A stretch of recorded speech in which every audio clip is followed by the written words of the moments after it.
In this series of videos, we're talking about fractions.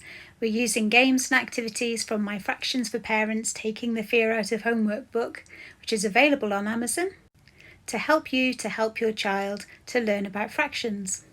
Check out the last video about fractions of a number if you haven't already seen it.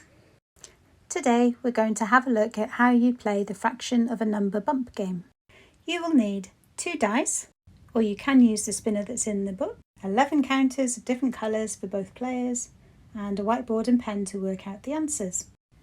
Players take turn to roll the dice, they add the score together, they find the total in the grid, and then answer the question that's attached to it.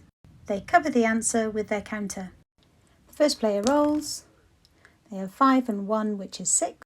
We find 6 in the grid, we have to work out 2/5 of 10. They work out the answer on the whiteboard using whichever method they felt comfortable with in the last video.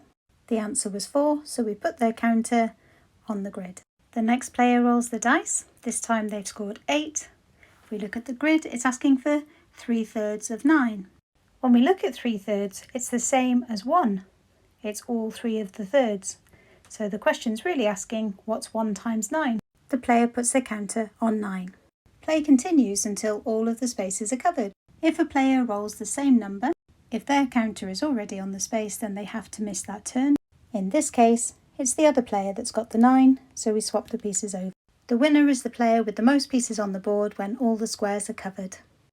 For more fraction games and activities, check out my book, Fractions for Parents Taking the Fear Out of Homework by Lisa Buckley, which is available on Amazon. Like and follow for more.